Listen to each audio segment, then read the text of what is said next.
What if your silence could speak louder than any words you'll ever say? What if the wrong sentence, just one careless phrase, could ruin your credibility for life? And what if mastering restraint in speech was the real mark of intelligence? Not just knowledge. There's a reason why some of the greatest minds in history, think Marcus Aurelius, Seneca, Epictetus, chose silence over noise. They understood a simple yet powerful truth. Words carry weight, but when used carelessly, they become weapons turned against ourselves. Sure, words can inspire, lead, and influence, but they can also destroy trust, weaken your presence, and reveal the cracks in your character. And yet, most people talk without a second thought, unaware that every unfiltered comment, every emotional outburst, every sarcastic jab is chipping away at their own strength. Now picture yourself standing before one of the Stoic masters. Would you dare speak in a way that hints at your insecurity, arrogance, or lack of self-mastery? Probably not, because you'd instinctively know they see through the noise. The Stoics believed that restraint in speech wasn't a weakness, it was power refined. Here's the paradox. People often associate intelligence with saying more, knowing more, speaking louder. But in truth, the wisest individuals have learned something far more valuable. They know what not to say. Every careless remark, every needless complaint, every flash of ego is a leak in the dam of your personal power. Real intelligence isn't just found in thoughts, it's revealed in words. Not the many, but the measured. In this video, we're going to break down 11 phrases that a truly intelligent person would never say, through the timeless lens of Stoic philosophy. Learn these, and you'll gain influence, dignity, and control over your destiny. Ignore them, and you might unknowingly sabotage yourself every time you open your mouth. Next, let's explore the first phrase, and why avoiding it is the first step to Stoic strength. So, as we've just uncovered, speaking without reflection can silently erode your power. Now let's dive into the first dangerous phrase that intelligent people avoid. One that seems harmless on the surface but can destroy your potential from within. #1. I already know that. This might be one of the most destructive phrases in existence, because it kills growth before it can even begin. You've likely heard it, maybe even said it. Someone hears a new idea, a fresh insight, or a life-changing piece of wisdom, and instead of absorbing it, their first instinct is to shut it down with, "I already know that." But here's the hard truth. The people who say this most often are usually the ones who understand the least. That simple sentence acts like a mental brick wall. It blocks learning, curiosity, and progress. It's not just a phrase. It's the mind's quiet way of saying, "I don't need to grow anymore." And the moment you start believing you've learned enough, that's the exact moment you begin to stagnate. Even Marcus Aurelius, the Stoic philosopher and emperor of Rome, one of the most powerful figures in human history, wrote in Meditations, "If anyone can refute me, show me I'm making the mistake or looking at things from the wrong perspective, I'll gladly change." Think about that. The most powerful man in the world was open to being corrected. Yet the average person, with none of his wisdom or stature, often shuts down new ideas with stubborn arrogance. This is the paradox. True intelligence isn't about how much you already know. It's about how willing you are to keep learning. The wisest people treat every conversation, every book, every obstacle as a mirror reflecting back, a chance to sharpen their understanding. Now picture this. Two people sit in the same room. One leans forward, curious, asking questions, ready to learn. The other leans back, arms folded, nodding smugly, thinking, I've heard this all before. One will grow. The other won't move an inch. Psychologists call this the Dunning-Kruger effect, when people who know little overestimate their knowledge, while those who know more stay humble. That's why great minds, Socrates, Einstein, modern thinkers, alike remain forever curious, because they understand the enemy of wisdom is not ignorance. It's ego. Each time you say, I already know that, you reinforce a mental wall between who you are now and who you could become. Instead, ask, what else can I still learn from this? Even if you've heard the idea before, you're not the same person you were the last time. Your experience has changed. Your perspective has grown. And sometimes, the second or third time you hear something, it finally clicks in a deeper way. In Japan, there's a powerful concept called Shoshin beginner's mind. It's the mindset of approaching everything, no matter how familiar, with fresh eyes and an open heart. Imagine how much more you could gain if you treated every conversation, every lesson, every piece of advice like it had something new to offer, because it usually does. So next time that voice inside says, I already know that, pause. Recognize it as your ego defending itself. Then ask, what have I overlooked? What can I refine? What can I apply more skillfully this time? Because intelligence isn't about closing the book. It's about returning to the same pages and discovering something new each time. So, as we just explored, true intelligence begins when you silence the ego and embrace a beginner's mind. But openness to learning is only the beginning, because what comes next is even more dangerous. It's a mindset that doesn't just block growth. It erodes credibility, weakens your influence, and keeps you stuck in place. #2. It's not my fault. Excuses. They're easy to make. They feel comforting. But they're invisible chains quietly wrapping around your potential and holding you back from what you could become. Picture this. A man drifts through life blaming everything but himself, his rough childhood, his unlucky breaks, his ungrateful boss. Every setback comes with a ready-made excuse. It's not my fault, he mutters again and again. And each time he does, those chains tighten. Not around his body, but around his mind. Here's the uncomfortable truth. Excuses don't protect you. They imprison you. Every time you use one, you reinforce a mindset of helplessness. You surrender your ability to act. You give up your power. The Stoics had no patience for this. Epictetus, born into slavery, crippled in body, free in mind, could have spent his life complaining. But instead, he taught one of Stoicism's core truths. It's not what happens to you, but how you react that matters. Blaming others may feel good in the moment, but it changes nothing. It solves nothing. It only drains your will.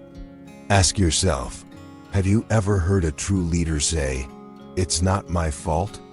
Probably not, because leaders take ownership, even when the situation isn't of their making.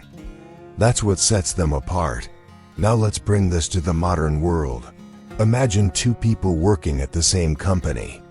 They both face a crisis. The first one sighs, "The client is difficult, the market is unstable, this isn't my fault." The second one looks in the mirror and says, "This is on me. How do I fix it?" Which one grows? Which one earns trust? One remains stuck. The other takes control. That's the key. The moment you choose responsibility, you reclaim power. But the moment you point fingers, you hand that power away. So why do we cling to excuses? Because they're warm. They keep us from feeling guilt, They let us stay exactly where we are, unchallenged and unchanged. But make no mistake, the price of that comfort is your future. A Stoic doesn't waste energy blaming. Instead, they ask, what can I do about this? If the situation is unfair, you adapt. If you've been wronged, you grow. If you've failed, you try again. There's always a next step. Always a response within your control. Look at Marcus Aurelius. As emperor, he faced wars, betrayals, even a deadly plague. He could have said, "It's not my fault." But instead, he wrote, "You have power over your mind, not outside events. Realize this, and you will find strength." That's the Stoic secret. You control nothing except your response. But that response determines everything. So the next time you hear yourself say, "It's not my fault," catch it. Replace it with, "It doesn't matter whose fault it is. What matters is what I choose to do next." Because intelligence isn't about having all the answers. It's about taking full responsibility for your life, regardless of the circumstances. So, we just explored how giving away your responsibility weakens your power. But now, let's talk about something even more subtle, something that pretends to be strength, but is actually a disguise for weakness. #3. I don't care.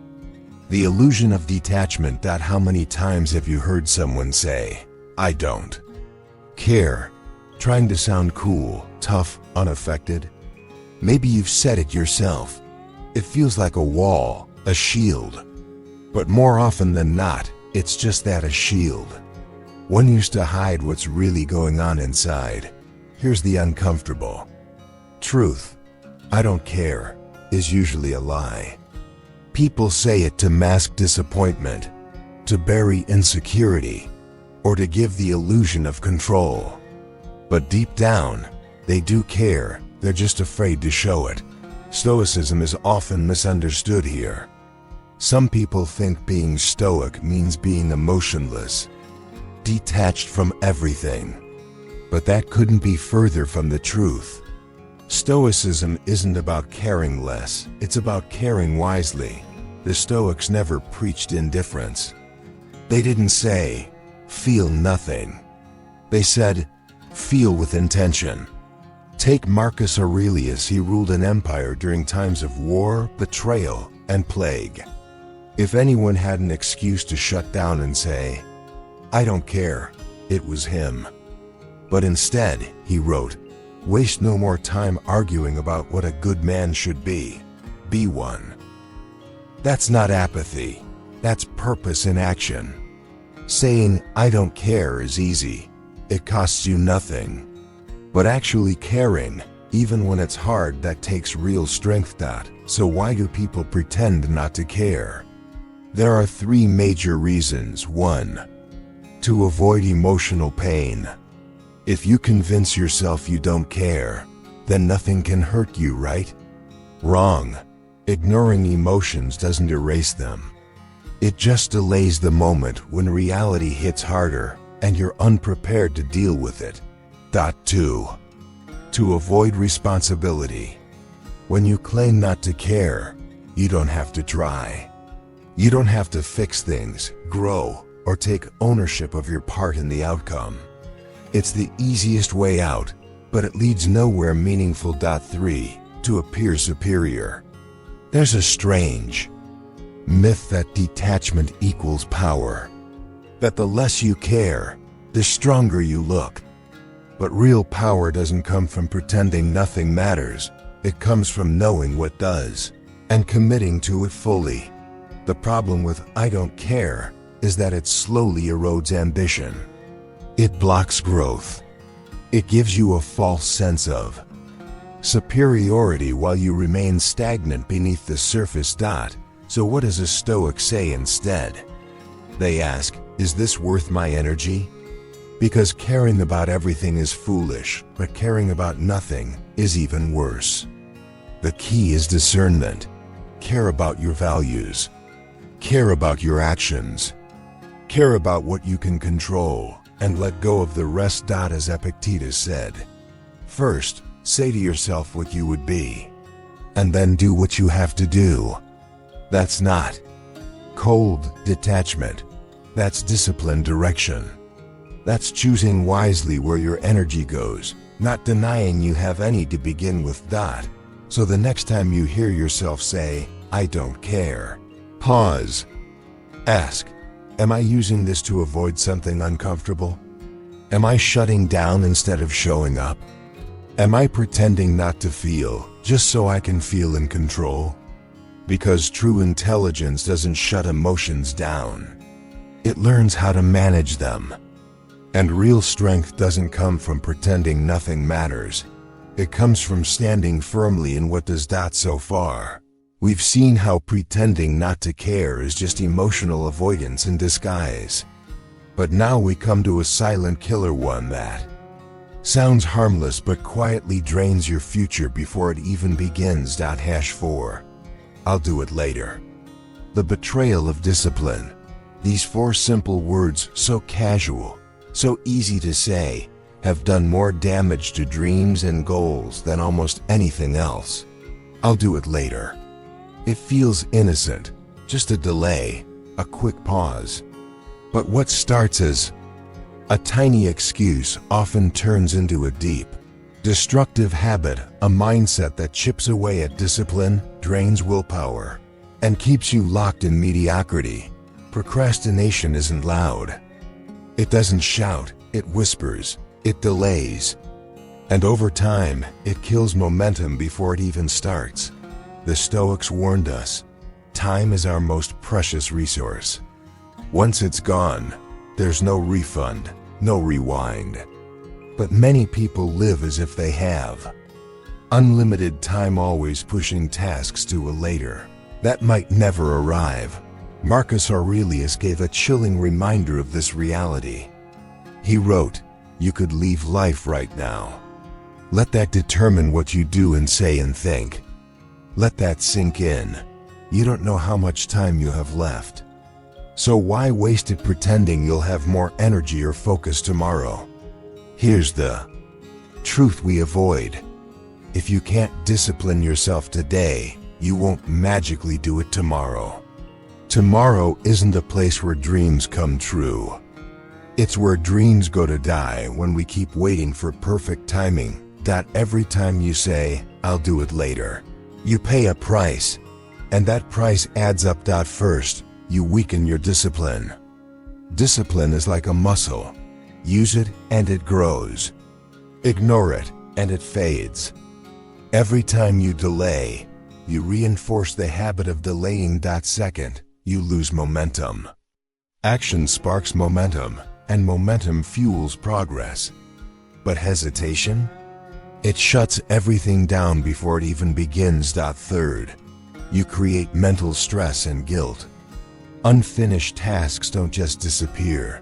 They sit in the back of your mind, pulling at your energy and weighing down your thoughts. Taking action now brings clarity, peace, freedom. Fourth, you open the door to mediocrity. Success isn't about talent, it's about consistency. Procrastination kills consistency. And without consistency, mastery is impossible. The Stoics didn't tolerate procrastination. They believed, if something is worth doing, it's worth doing now. Epictetus once asked, "How long are you going to wait before you demand the best for yourself?" That's a powerful question. How long have you waited already? How many times have you told yourself, "I'll start tomorrow," only to find that weeks, months, even years have passed and you're still standing in the same spot? If you truly want to change, stop waiting for motivation. Stop waiting for a perfect moment. That moment is now. It has always been now. So next time you catch yourself saying, "I'll do it later," pause. Ask yourself, will my future self thank me for doing this now? What's the real reason I'm avoiding this? Is it fear, laziness, feeling overwhelmed? What's one small thing I can do right now to start? Because the real secret to overcoming procrastination isn't waiting, it's starting.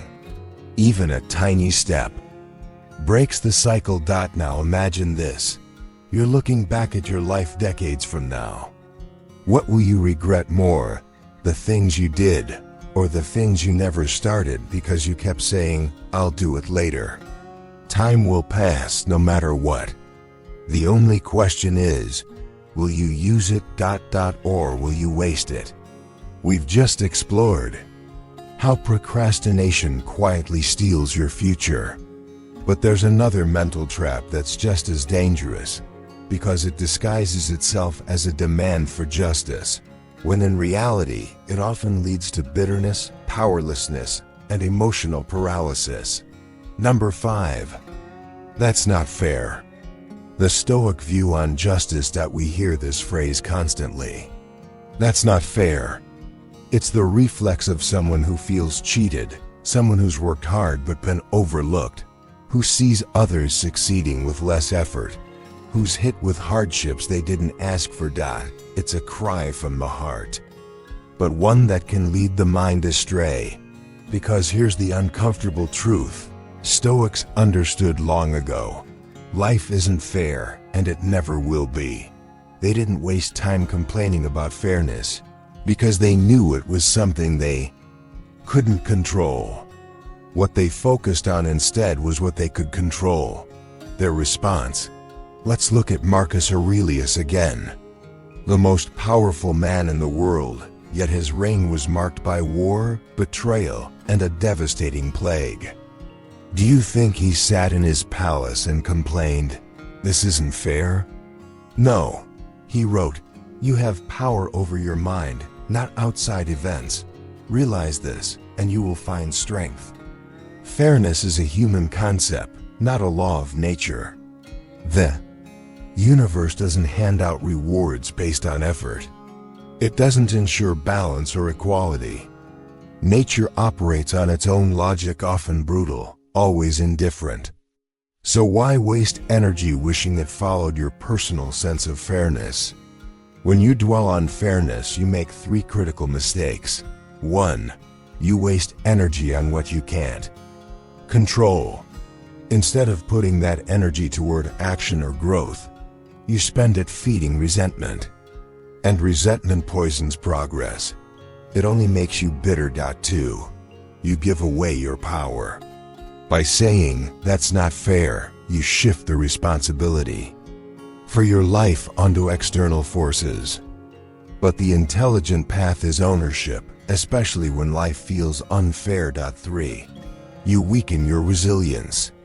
If you believe the world owes you fairness, you'll break when it doesn't deliver.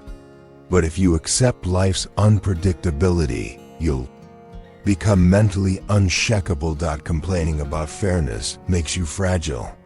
Facing reality makes you powerful. So what do Stoics do when confronted with injustice? They don't whine. They act.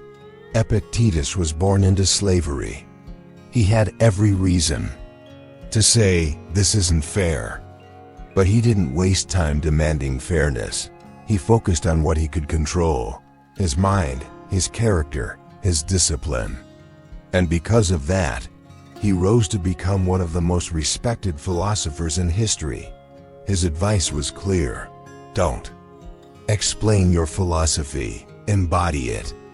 That means when life treats you unfairly, you don't just talk about strength, you show it. If you're overlooked at work, improve your skills or seek better opportunities. If someone mistreats you, rise above them. If life throws hardship your way, face it head on with courage. You can't control the hand you're dealt, but you can always control how you play it. So what should you say instead of, "That's not fair"? Say, "What can I do about it?" Focus on action, on growth, on finding meaning in the challenge, not pain in the complaint. Because strength doesn't come from wishing the world were different. It comes from accepting it as it is and rising above it anyway. Here's the ultimate shift in mindset. Fairness isn't guaranteed. But justice, real justice, is how you choose to act in an unfair world. Do you let injustice make you bitter? Or do you let it make you better?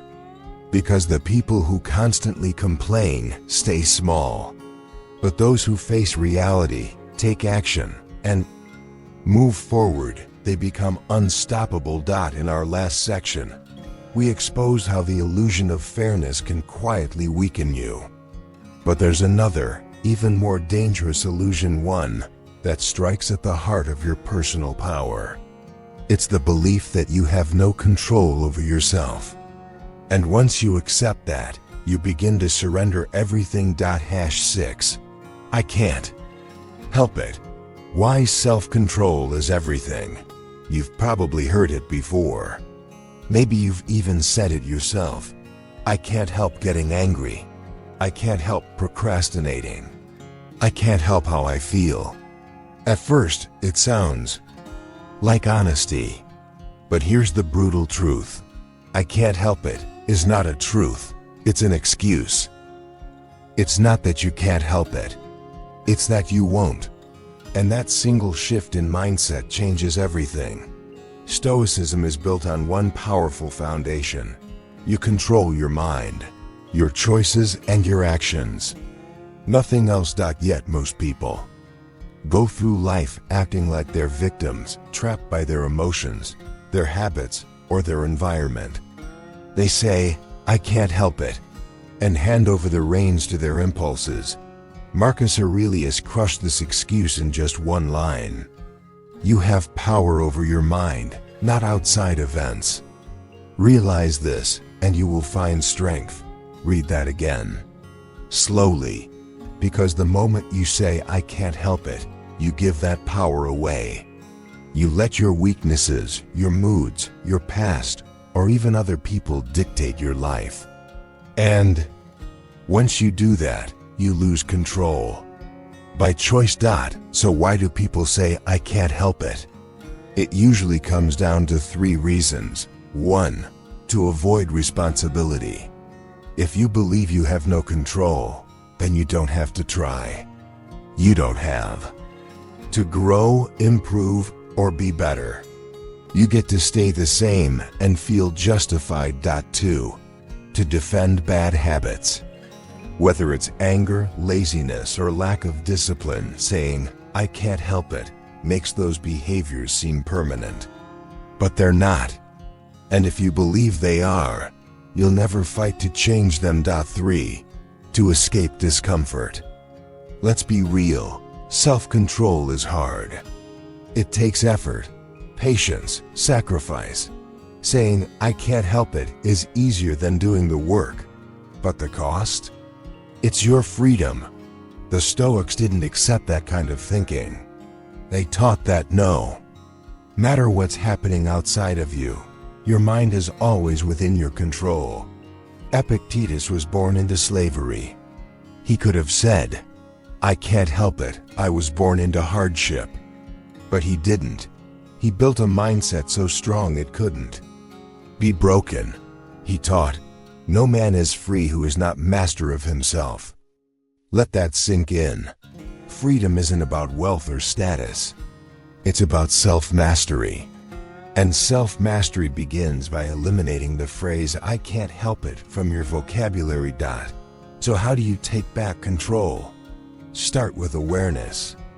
The next time you catch yourself saying, I can't help it, pause and ask, is this truly out of my control, or am I just avoiding responsibility? What small step could I take to improve this behavior today?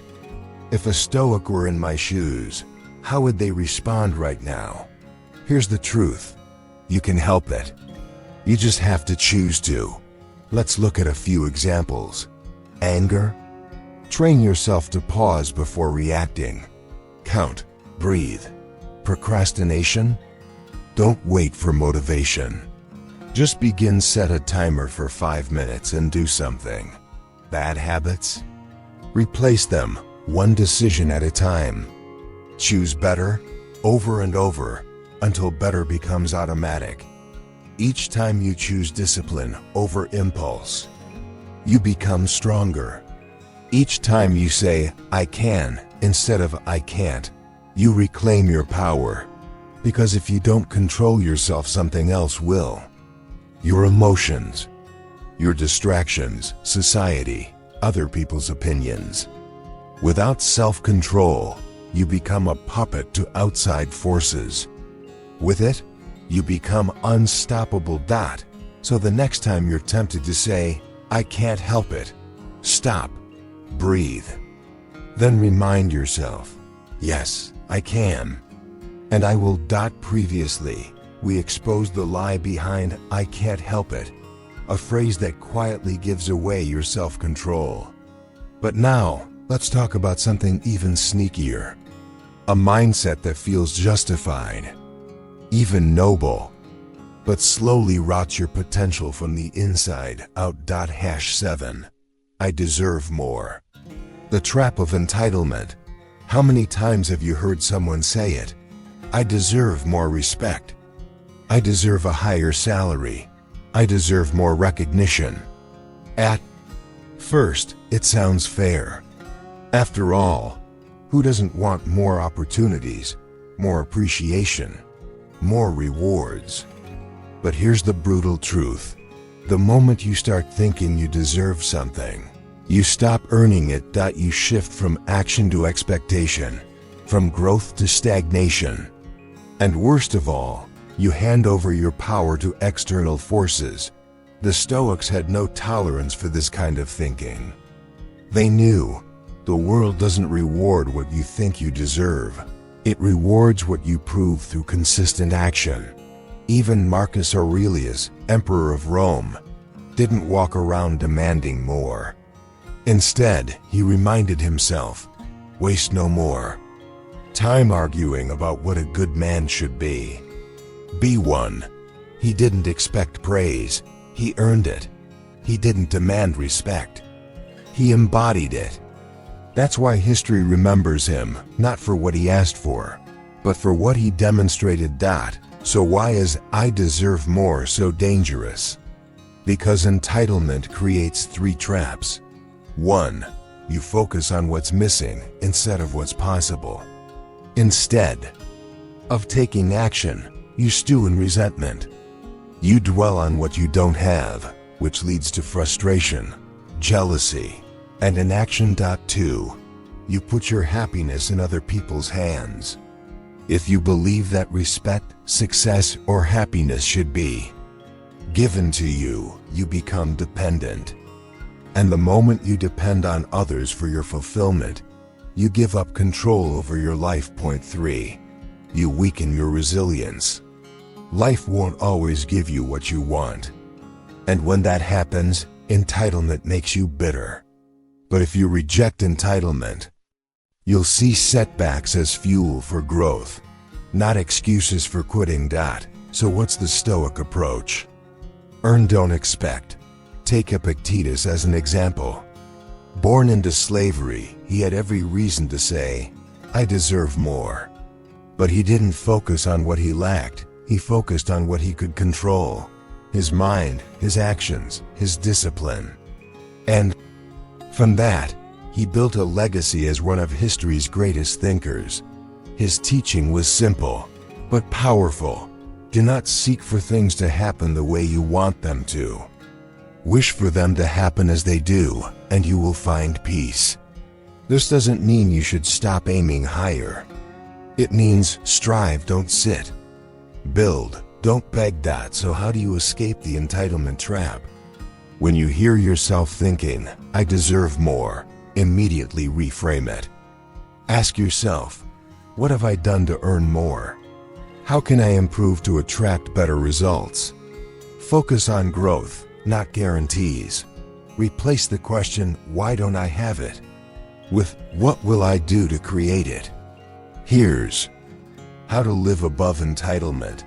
Don't say, I deserve success. Say, I will build success. Don't say, I deserve respect. Say, I will act in ways that command respect. Don't say, I deserve happiness. Say, I will cultivate the habits that create happiness. This is the ultimate shift. Entitlement makes you wait. It makes you weak. But the moment you drop it, you become powerful again. You stop hoping. You start doing. You stop expecting. You start earning. Because in the end, you don't get what you deserve. You get what you earn. Previously, we exposed the entitlement trap, how expecting more without effort silently erodes your growth. But now, we turn to a phrase that seems like a simple expression of frustration. Yet underneath, it reinforces helplessness, blocks progress, and keeps you trapped in failure. #8. This always happens to me. How language shapes your reality. We've all heard it or said it ourselves. I always get bad luck. People always treat me unfairly. I always fail, no matter what I do. At first glance, it sounds like venting. But this small phrase carries massive consequences. Why? Because language doesn't just describe your life, it defines it. Every time you say, "This always happens to me," you're not just expressing frustration. You're programming your brain to believe in patterns that keep you small. You're reinforcing the idea that you're cursed, stuck, or somehow doomed, when the reality is, you have far more power than you realize. The Stoics understood this deeply. Marcus Aurelius warned, "The soul becomes dyed with the color of its thoughts." If you constantly tell yourself you're unlucky, your brain will look for confirmation and filter out everything else. If you believe you're destined to fail, your actions will follow suit. And if you think life is always against you, you'll find proof, even where none exists. This is what psychology calls a self-fulfilling prophecy. Your beliefs shape your behavior. Your behavior shapes your reality. And so the cycle repeats. So why is this mindset so dangerous? 1. It makes you a victim. The more you believe you're powerless, the less responsibility you take. You start blaming fate, luck, or other people, instead of focusing on what you can control. 2. It blinds you to opportunity. When you think you're doomed to fail, you stop looking for solutions. You ignore chances for growth because you've already decided they don't exist. 3. It reinforces weakness. Repetition builds belief. Every time you repeat a negative story, you etch it deeper into your mind. Eventually, you stop trying. You stop hoping. You settle for less than you're capable of. But the Stoic mindset flips this completely. The world, they said, isn't against you. It's not for you either. It simply is. It's not fate that defines you, it's your response. Epictetus put it plainly. It's not what happens to you, but how you react to it that matters. That means nothing always happens to you. Only your thoughts, beliefs, and actions determine the outcome. If you fail, learn from it. If you're rejected, grow stronger. If life is hard, adapt and rise. You are not powerless unless you choose to be. So how do you change this destructive inner script?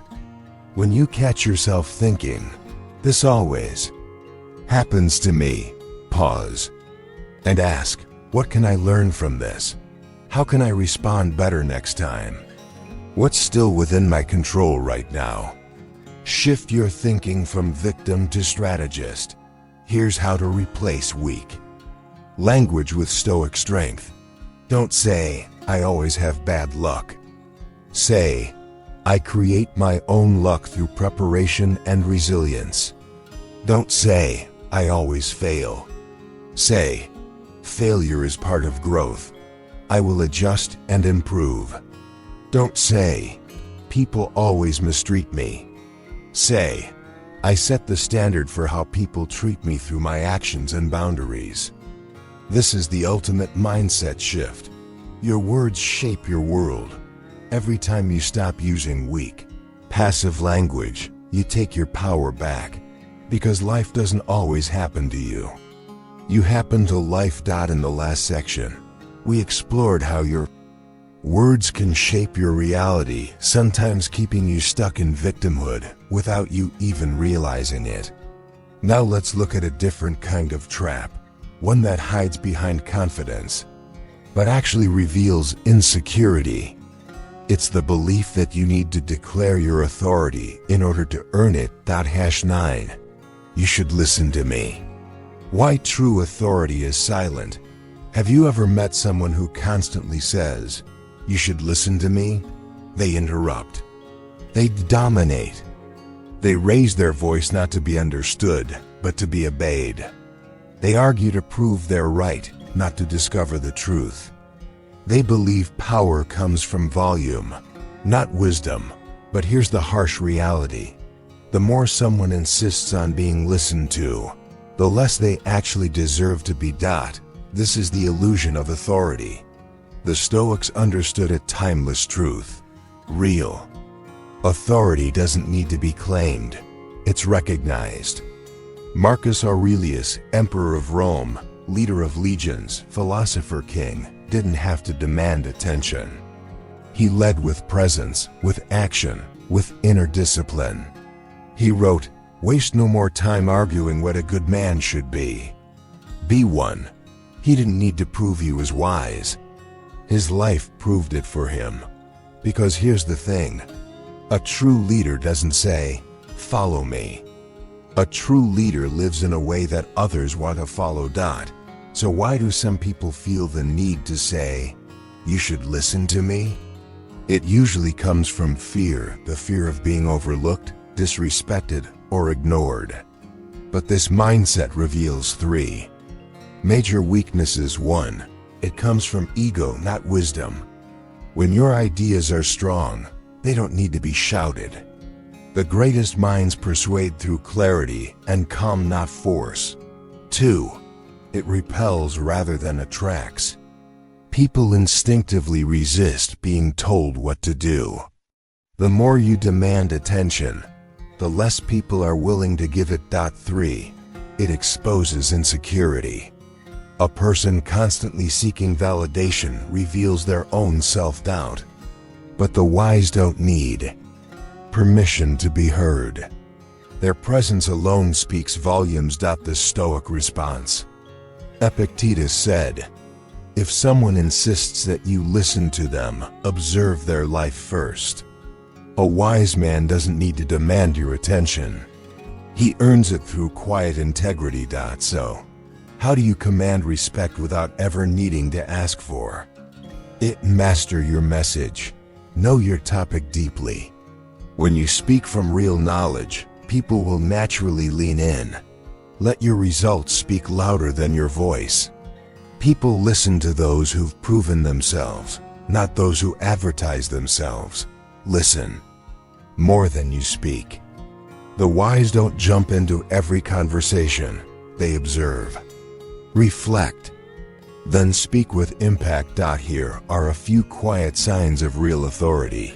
They don't argue just to win. They discuss to understand. They don't boast. They contribute when it adds value. They don't lead by force. They lead by example. Their actions give weight to their words. So the next time you're tempted to say, "You should listen to me," ask yourself, am I speaking from a place of wisdom or from ego? Would my actions alone convince others to follow? Am I trying to be right or to be understood? Because in the end, those who truly deserve respect never have to demand it. Real authority doesn't need to raise its voice. It simply exists, undeniable and unshakable. In the last section, we exposed how real authority doesn't need to be announced.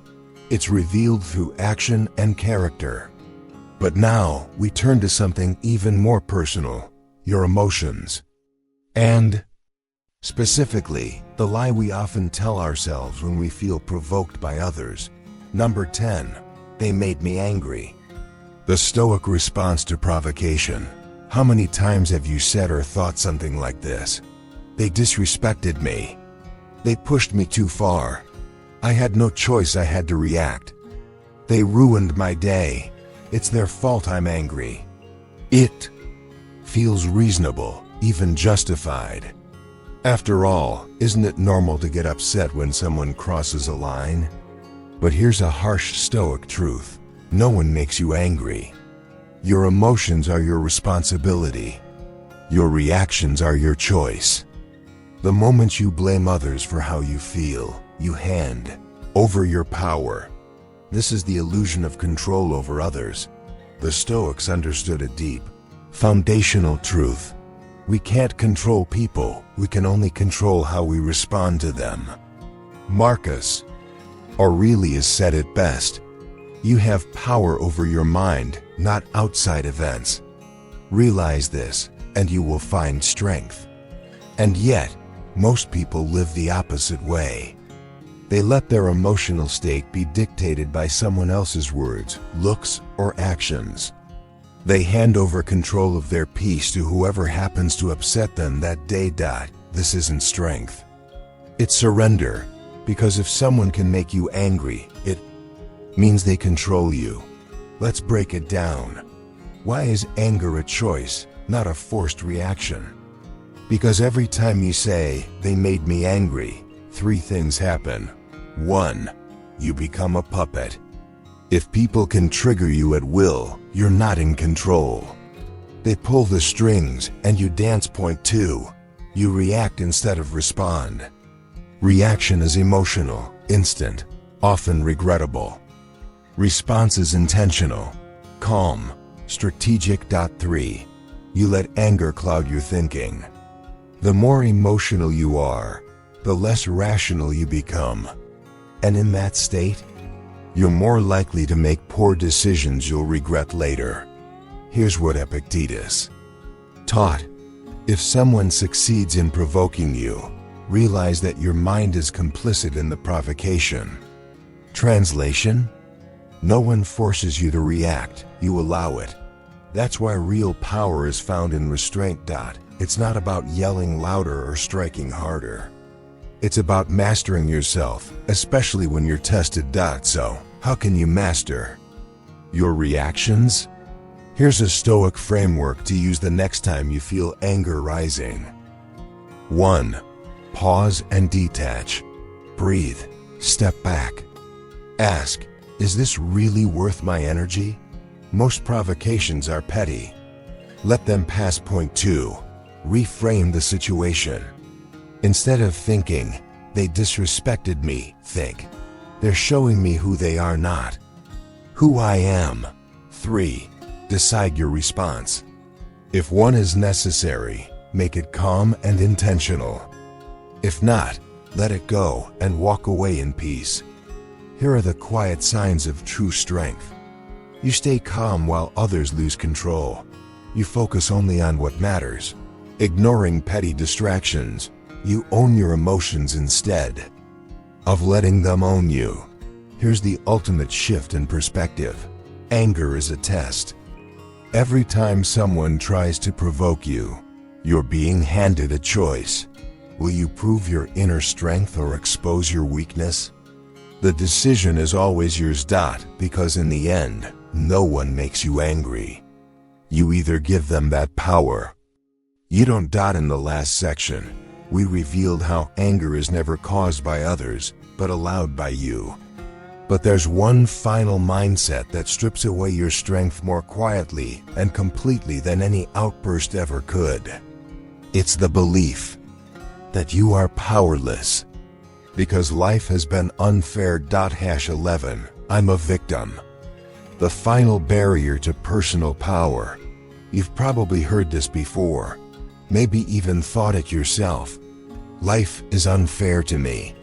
I never get the same chances other people do. No matter what I try, nothing ever works out. And on the surface it might feel justified. Because let's face it, bad things do happen to good people. Injustice does exist. Sometimes, life hits you hard without reason or warning. But here's the brutal truth the Stoics embraced. The moment you adopt the mindset of a victim, you give away your power. This is the illusion of powerlessness. The Stoics understood something profound. Misfortune, betrayal, loss, and hardship are all external events, things you can't control. But your response? That's always in your hands. Epictetus, who was born into slavery, never saw himself as a victim.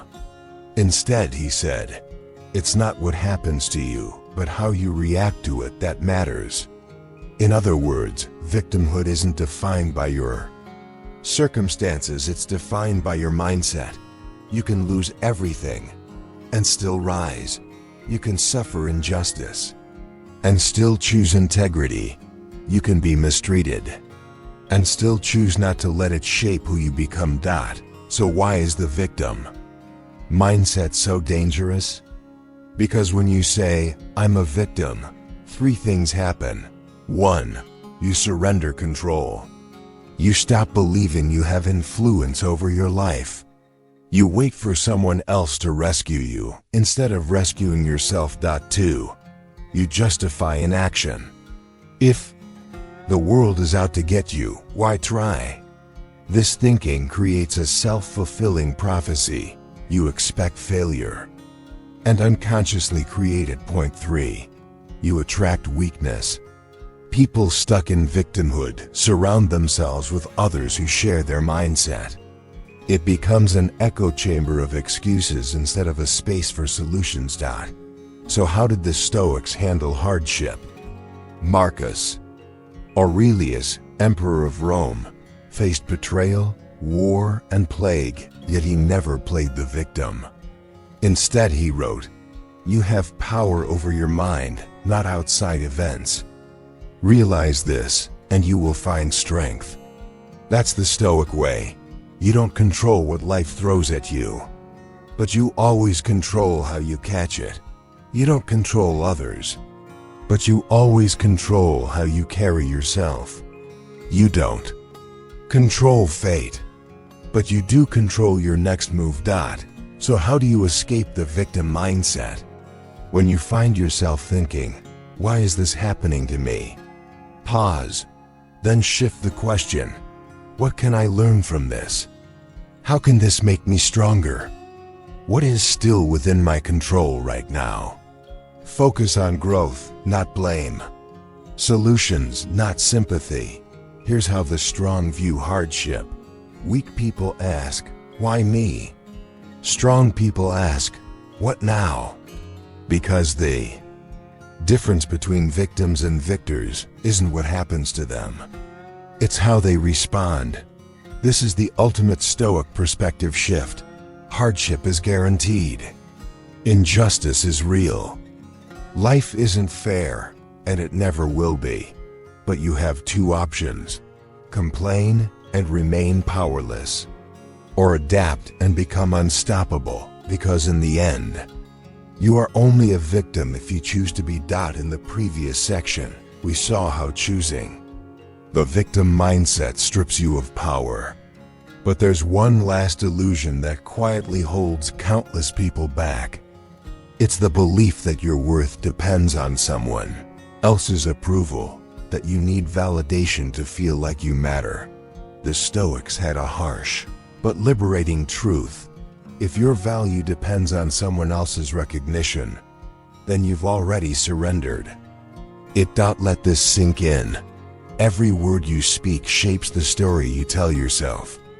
Every belief you accept either builds your strength or breaks it down. And every emotional reaction you choose becomes a vote for who you're becoming. The Stoics knew this better than anyone. You are not a victim, you are not powerless, and you are never truly controlled by the world around you. Your true power lies within your mind, in your ability to choose discipline over impulse, focus over noise, courage over fear. Your power lies in how you respond to setbacks, rejection, failure, or loss.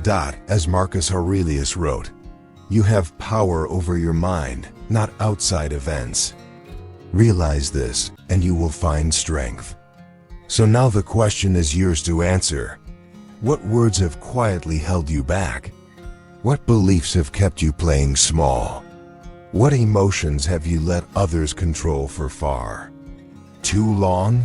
And most importantly, what will you do differently starting today? You don't need permission to change. You don't need to be perfect to begin. You just need to choose right now to think differently, speak deliberately, and act with intention. Because once you take back control of your inner world, nothing in the outer world can break you. And that is what makes you truly powerful.